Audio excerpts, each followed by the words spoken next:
Right, we are going to learn about market forces today. We're getting into Chapter 6. Chapter 6 is where supply and demand meet. So we learned about demand, then we learned about supply, now we're putting them both together.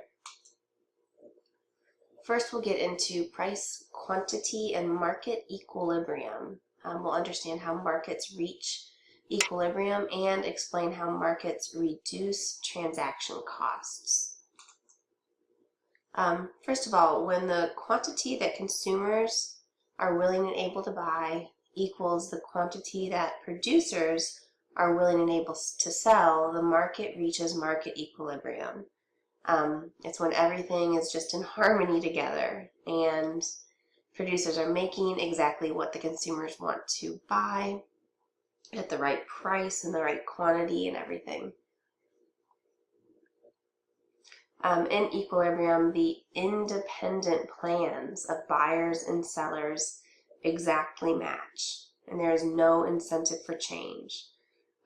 Therefore, market forces exert no further pressure to change price or quantity. It does happen sometimes that a surplus occurs in a market system. When prices are too high, consumers don't buy things, resulting in excess quantity supply, which is a surplus. Really, to understand how a particular market reaches equilibrium, you have to consider demand and supply. Suppliers don't like having a surplus. It puts downward pressure on the price. I'm going to go to the slide, to the graph here in a second. When there is a surplus, it forces the price lower. And I always think of this as things go on sale. If you have extra of stuff, say after Christmas hits, and you walk into Target and everything is 70% off, all of the Christmas supplies. That means that suppliers put too much product in the stores. So there's a surplus. So it puts downward pressure on the price and everything is on sale.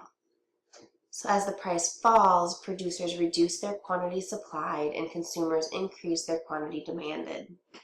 Let's go over to the slide real quick, to the graph. Here we have a market schedule. Remember, we have a market schedule, which is our table, and a market curve, which is our graph. We're talking about pizza here, again. This is market schedule, millions of pizzas per week. If we look at this figure, it shows the market for pizza. What if the price originally is $12? At that price, producers supply 24 million pizzas. See, at $12, they supply 24 million pizzas, but consumers only demand 14 million pizzas. They're a little off on their graph right here. So at $12, they demand, oh no, sorry, at $12, nope, they demand, it says 14 million, but they're a little off there. But that results in an excess quantity supplied, or a surplus of 10 million pizzas. So the difference between 14 and 24 is 10 million pizzas. That's our surplus, and it's shown right here. Okay, the difference between 14 and 24, we see 14 and 24. The difference there is a surplus of 10 million pizzas. The surplus means that suppliers are stuck with 10 million pizzas they can't sell at $12. So, suppliers' desire to eliminate the surplus puts downward pressure on the price. We would press down on the price. The arrow pointing down, which was already there, right there, the arrow pointing down in the graph represents this pressure. So, as the price falls, producers reduce their quantity supplied and consumers increase their quantity demanded. And as long as quantity supplied equals quantity demanded, the surplus forces the price lower. And when the price is lower, equilibrium occurs. Okay, let's back it up. All right, let's talk about a shortage, and it forces the prices up. So, in a market, demand and supply are considered. When prices are too low, consumers demand more, resulting in an excess quantity demanded, a shortage. Consumers compete to buy the product, and competition among buyers creates market pressure for a higher price. So, as the price rises, producers increase their quantity supplied and consumers reduce their quantity demanded. So let's look at our graph.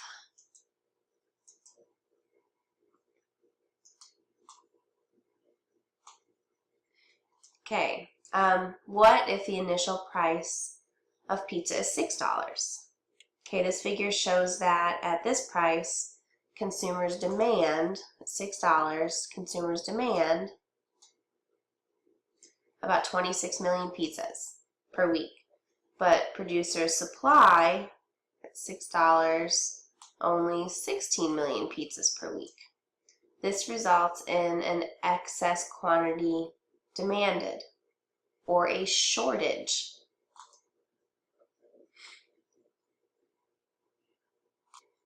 Of 10 million pizzas per week. So here we have a shortage of between 16 and 26 is 10 million pizzas per week. So consumers compete to buy the product, which is in short supply because things are so inexpensive and they love the pizza. Competition among buyers creates market pressure for a higher price. Okay, the arrow pointing upward, whoops. The arrow pointing upward, that's an awesome arrow, represents the pressure. As the price rises, producers increase their quantity supplied and consumers reduce their quantity demanded. The price continues to rise as long as quantity demanded exceeds quantity supplied.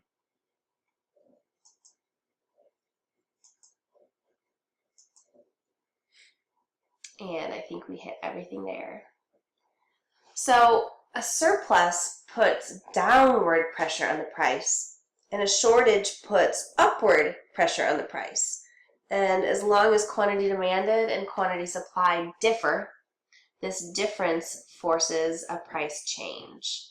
So note that a shortage or a surplus is always measured at a particular price. There's no such thing as a general shortage or a general surplus.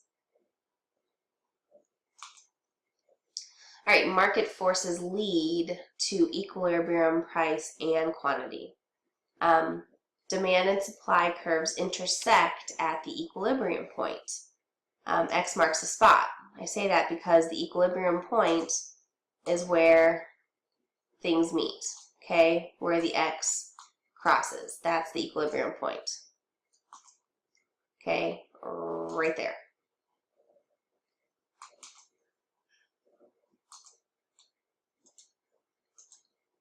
Uh-oh. There we go.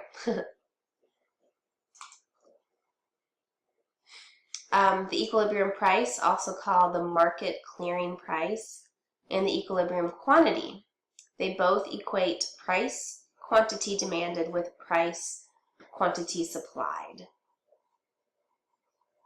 At that point, at that price and quantity, at the equilibrium point, the market is said to be clear. Okay, that means that everything's gone. The consumers have purchased the correct amount. The suppliers have produced the correct amount.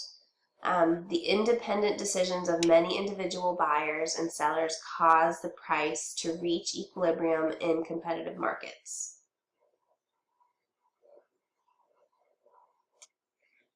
So a market finds equilibrium by independent and voluntary actions of thousands or even millions of buyers and sellers.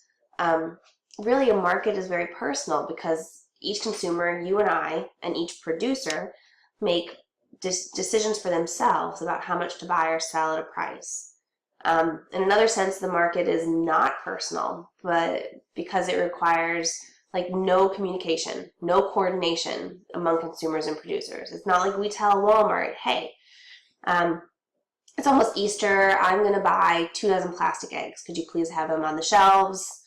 And at a price of like $1 a dozen. And then everybody everybody puts their orders in for Walmart. That doesn't happen. The price does the talking. So that would be the independent decisions of many individual buyers and many individual sellers. Okay, that causes the price to reach equilibrium. If we talk about plastic Easter eggs, that would be Walmart doing research for the past few years, like how many eggs did we sell, what price did we have it at, how many did we have to put on super clearance after Easter to get rid of them all, etc. They look at past sales and they try to pick the right price and the right quantity for the consumer to make things in equilibrium, because they'd be very happy if they didn't have to fire sale anything. Another great example, prices reflect relative scarcity. And a good example is to rent a 26-foot truck one way from San Francisco, California to Austin, Texas. U-Haul recently charged $3,236. That'd be the one-way charge for a moving truck from San Francisco, California to Austin, Texas. If you looked at that same truck and you wanted to rent it to go from Austin to San Francisco, they would charge just $399. Why the difference? Well, many more people wanted to move from San Francisco to Austin than Austin to San Francisco. So U-Haul had to pay its own employees to drive the empty trucks back from Texas. So they had to roll that price into the rental of the truck. Everybody was moving from San Francisco to Austin, so they had a surplus of trucks hanging out in Austin. So U-Haul had to pay its employees to move those trucks out of Austin so that somebody else could rent them. Rental rates reflected the extra cost. I'm going to put this link up for you guys. It's a great video. Please watch it. Indiana Jones is a great movie, and he rolls in how Indiana Jones and supply and demand sort of meet. All right, market exchange. Buyers prefer a lower price, and sellers prefer a higher price. Markets answer the questions what to produce, how to produce it, and for whom to produce it. And here we talk about Adam Smith again.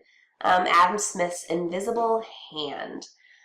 Market prices guide resources to their most productive uses and channel goods to those consumers who value them the most. Market prices transmit information about relative scarcity and provide incentives to producers and consumers. Markets distribute earnings among resource owners. So Adam Smith, what does he have to do with this? Well, his invisible hand. No one person or group is coordinating this effort. It's the voluntary choices of many buyers and sellers responding only to their individual incentives. Market exchange is voluntary. Okay, there isn't a specific winner and loser in the game of markets. If you think about your experience with competition, it probably comes from sports and games, where one side wins and the other side loses.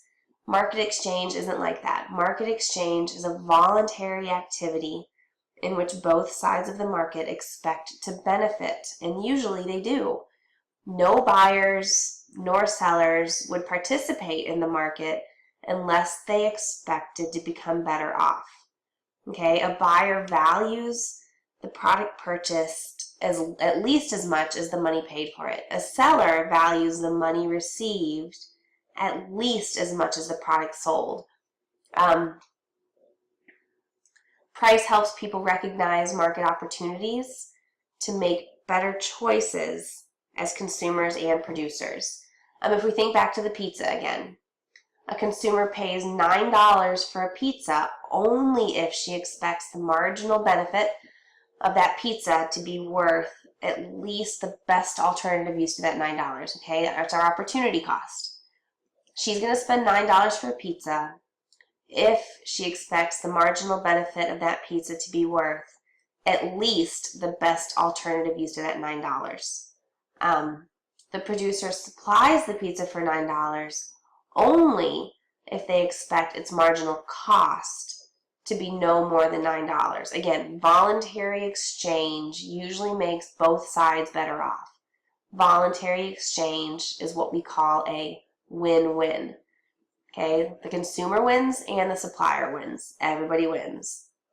The consumer gets a yummy $9 pizza and the supplier gets $9. Market prices serve as signals to buyers and sellers about the relative scarcity of the good. A higher price encourages consumers to find substitutes for the good, or even go without it. A higher price also encourages producers to allocate more resources to the production of this good and fewer resources to the production of other goods. So that's where we say here, price helps people recognize market opportunities to make better choices as consumers and producers. And then markets reduce transaction costs. Transaction costs are the cost of time and information needed to carry out market exchange. Okay, the higher the transaction cost, the less likely it is that an exchange takes place. For example, okay, the car business needs acres of land, so car dealers locate on the outskirts of town where land is cheaper. Dealers also tend to locate near each other because grouped together they become more attractive destination for car buyers. Any dealer who makes the mistake of locating away from the others will miss out on a lot of business from comparison shoppers. In this way, car dealers reduce the transaction costs of car shopping. This is also why stores locate together downtown or in suburban malls. More generally, markets reduce transaction costs. And that is it for today.